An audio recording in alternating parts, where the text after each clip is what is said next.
So the Samsung Galaxy Note, huh? What happened to that one? So I'm making this video for two reasons. One of which is I get a lot of comments on my TikTok, by the way, go follow. I get a lot of comments on my TikTok asking me, what happened to the Galaxy Note, Mark? Where did it go? As if I'm Samsung. I don't know if you guys have noticed, I in fact am not Samsung. If I was, I wouldn't be driving a Subaru. I would probably be driving, I don't know, a submarine or something. Why would Samsung be driving a submarine? But I'm also making this video because I'm really excited for the Samsung Galaxy S22 Ultra. Come on, you guys know me, okay? I love that phone. I didn't use it yet, but I already know I'm gonna love it. We already know everything about it. Like, what is there not to love? People are like, oh, wait until it gets in your hand. Why? Is the amount of gigabytes gonna go up the second it reaches my hand? Probably not. That would be awesome, but that won't happen. So the Galaxy Note, what happened, huh? This isn't really a surprise. The Galaxy Note phones have basically been identical to the Galaxy S Ultra or Plus phones for quite a long time. You know, aside from like the S Pen and the screen size, they were basically the same, all right? And the latter only mattered up until recently because screen sizes have basically became, I need coffee.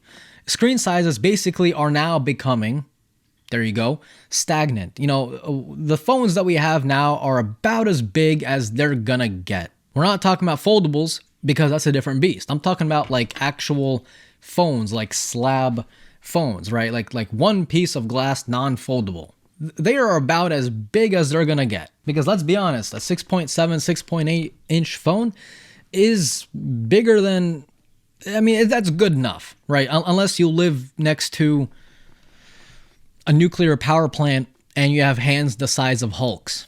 Then in that case, you probably should get the Galaxy Fold. So that being said, since the Note phones were so identical to the Galaxy S line of phones, or at least the higher end S phone, Samsung basically decided to drop the Note and just put those few little extra features into the Galaxy S22 Ultra, because that one is going to have the S Pen. So that's basically a Galaxy Note. And that's pretty smart. I agree with that because, like, why take up room in the assembly line? Why take up room on the store shelves with a completely different phone with just an S Pen, right? They're not going to do that. That's just going to waste too much money for them. And honestly, Samsung already makes like 1 million phones a year, dude. Like, Samsung, how do you come out with so many phones? I'm in shock. I can't even talk right. How do you come out with like 1 million phones a year? They got the Galaxy S, obviously. They got the Galaxy A, Galaxy M, Galaxy J. I know there's more. But either way, you have like those at least 4. And then in those 4, there's like 20 other variants. It's, dude, Samsung needs to chill. But anyway, so that's basically what happened to the Galaxy Note. There was the Galaxy Note and the Galaxy S became so close together that Samsung was like, let's just scrap the Galaxy Note. We got the Galaxy Fold for those people that want that big display, and we would rather just put all those few little extra specs from the Fold, or not the Fold, from the Note into the Galaxy S22 Ultra, and that's what happened. And now you know. Support me on PayPal. So the Galaxy S22 series of phones is being announced, obviously, officially on the 9th, which is creeping up too fast, man. It reminds me of cats. You guys know cats, but not this cat. This cat's is like nightmare. I'm talking about like the animal cats. You know, whenever you see a cat and then you look away for a second and then you look back, the cat's gone. It just creeped away towards you, stalking you at night. That's exactly what Samsung is. Samsung is that cat. Well, there goes my chances of ever getting a review unit from Samsung. So the release dates unfortunately have been delayed for not the S22 Ultra, but the S22 and S22 Plus. The S22 Ultra, it'll hit the streets on the 25th. That is when you can actually go in store and buy it. Meanwhile, the S22 and S22 Plus are, they're hitting the streets on March 11th. That sucks. That sucks, man. I mean, I get it though. I get it, you know, supply chain shortage. I get it, but that sucks for those of you that were waiting the whole time for February and then March. So the prices, huh? What about the prices? Hey, Mark, how much are they going to cost? Well, that's a good question, Jimmy. So the recent pricing for now, this probably will change. I don't know. It's Samsung.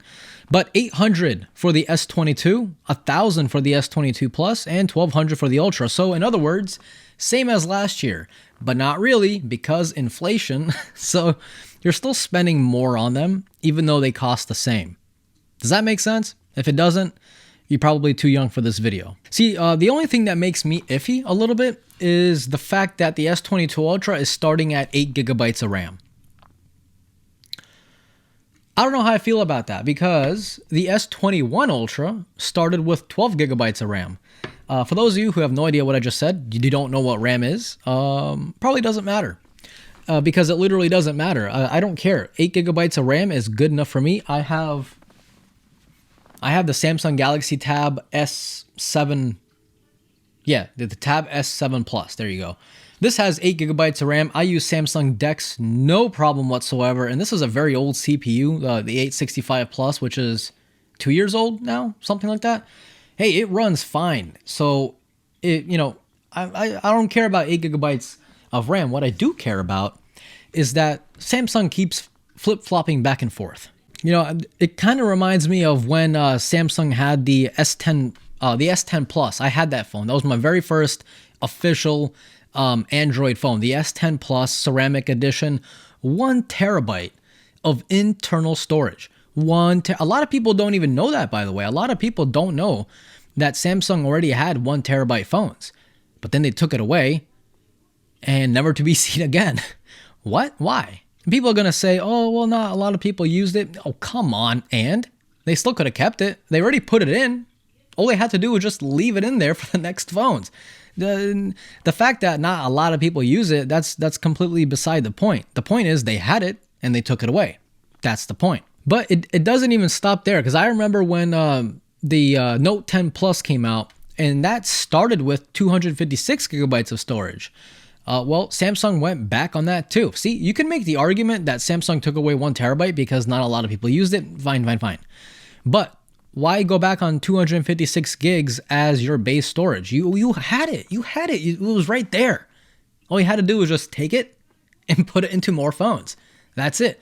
But no, they went back on that too, and now we're still down to 128. Could you imagine if Apple was like, when the iPhone 14 is coming out, right? And Apple's like, oh yeah, by the way, this phone has 64 gigs of storage, 4 gigabytes of RAM, and if you pre-order it, you get a Chuck E. Cheese coupon. Like, I would be mad. I don't know about you, but I would be mad. Well, to be honest, that Chuck E. Cheese coupon might be pretty sick. So going back on storage and going back on RAM it's odd, man. Cause I don't think Samsung is a type of company to only think 1 year ahead. Like, I'm pretty sure they already know what the next 5 phones are gonna be. I mean, you kind of have to. You don't run a company that big by thinking 1 year at a time. So they obviously knew that 1 terabyte either was too much or something for them to go back on. But again, it's so weird going back on on 256 gigs. That makes no sense to me at all.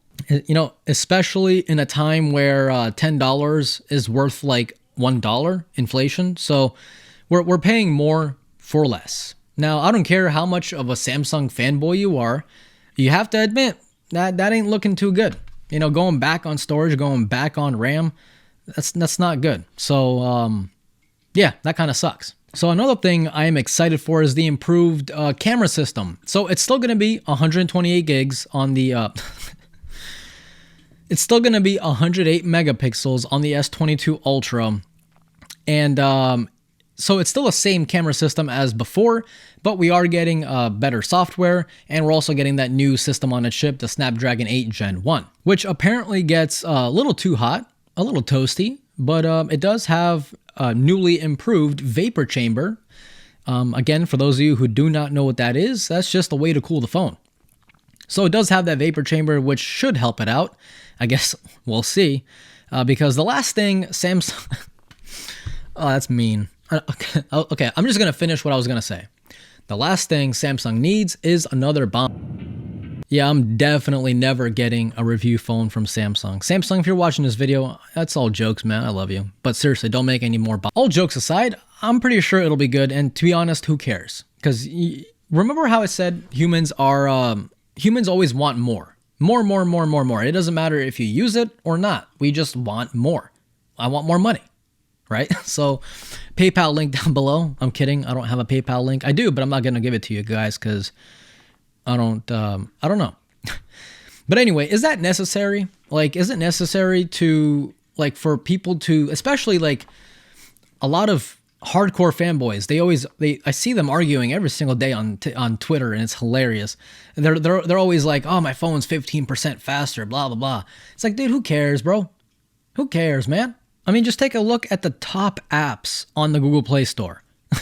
I don't know about you guys, but none of the apps that majority of people use need a Snapdragon 8 Gen 2 billion or whatever. I'm happy with the Snapdragon 888, to be honest. I mean, hell, I'm using the Snapdragon 865 Plus from, I think, like I said, 2 years ago. I don't see any issues with it. Nothing. It works. It does the job. It does it when I need it to. When I need it to. I didn't think that one out. So yeah, I'm happy with even 865 Plus. I'm happy with the Snapdragon 888. So any performance that we get on top of that, cool. It's cool, but I don't care. People are probably saying right now, well, Mark, it's for future-proofing. What future-proofing, man? Samsung phones get 3 years of updates, of actual software updates from Samsung, not from some developer that you can dual boot into your computer into your phone. And then you got to pray to God that he doesn't hack you. So I'm talking about official updates, official software updates from Samsung, 3 years. I'm pretty sure even this Tab S7 Plus will last another 3 years, no problem. So it's not about future-proofing at all. It's just about, it's a measuring contest. Fill in the blank. So the S22 Ultra, well, actually the S22 phones in general are getting the upgraded Z-Axis motor. What does that mean in normal people speak? It means haptic engine or Taptic engine, whichever one of those two. So what does that mean again? Vibration motor. So the S22 Ultra finally is getting the same vibration motor as on the Galaxy Z Fold 3. Why is it called Z? Why is there a Z in there? Remember the original Galaxy Fold was just the Galaxy Fold? Yeah, that was cool times, wasn't it? But anyway, the Galaxy Z Fold 3 has a very good vibrating motor. So anytime you were typing or something using Google Keyboard or any keyboard really, it just felt very satisfying. It's not as good as the iPhone yet, but it's up there. It's up there. So maybe the S22 Ultra will kind of add on to that and make it better. But I mean, it's an upgrade either way. So I'm happy because I have another phone right there. By the way, I did a video on it. It's already live. Go watch it if you want. About the Redmi Note 11 Pro. That phone has probably the worst vibrating motor I have ever felt in my life. It is so weak, you barely feel it. I thought it was off. I legitimately thought it was off. Because I was typing on it, I'm like, nothing's happening. But it's just so weak that you might as well just take it out. And same thing, by the way, on the Galaxy S7 Plus. This thing that has, okay, first of all, why does a tablet need a haptic engine or Taptic engine, vibrating motor? Why? And by the way, if you're going to do it good. This is bad, very bad. It vibrates, it feels empty inside. It feels like this thing has no soul. I can almost hear it echoing. I turned it off, so there's that. It's always good to have a good vibrating motor on a device that you pay a lot of money for because it just adds to the more kind of premium experience. The S Pen. So, as I've said, no more Galaxy Note. The Galaxy S22 Ultra is going to eat the Note And with that, I mean, it's taking the S Pen. So the Galaxy S22, the Ultra, is going to have the new and improved S Pen, which has a latency of 2.5 milliseconds, which is insane. I mean, that is... Do we need that? I mean, honestly, I know I'm going to sound hypocritical. Mark, you just said an improvement is an improvement. Why are you questioning? I'm not questioning. I'm just questioning. But I'm not mad. I'm not complaining. But I do have a legitimate question. Why do you need a phone stylus, not a tablet stylus, but a phone stylus to have 2.5 millisecond latency? Huh? What are you doing on your phone that you need it to be that specific? But like I said, an improvement is an improvement. I'll take it. Why not? I mean, I don't know. Who's drawing the Mona Lisa on their phone? Are you? I'm curious. Jimmy, let me know. So the Tab S8 Ultra, the one that I'm planning on getting, and I'll compare it to the Tab S7 Plus, is also going to have 2.5 millisecond latency using the S Pen.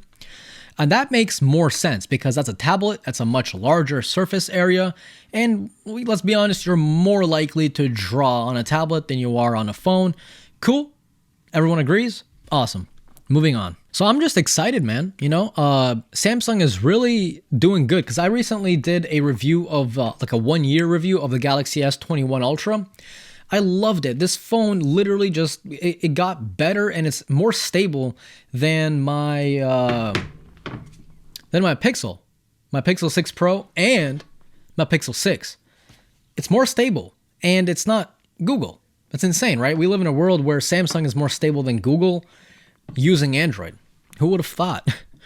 But anyway, if you guys enjoyed today's video, definitely click that like button as it helps the YouTube algorithm not forget about me. And if you're new here, consider subscribing because I will be doing a ton of videos on the S22 Ultra and the Tab S8 Ultra. So if you guys are interested in those, well, now you know what to do. Subscribe, like, share, share it with your dog, your friends, family, ex-girlfriend, ex-boyfriend, who else? Everyone, just share it with everyone. And that's it. Thanks for watching Mark's Tech. Until next time, adios.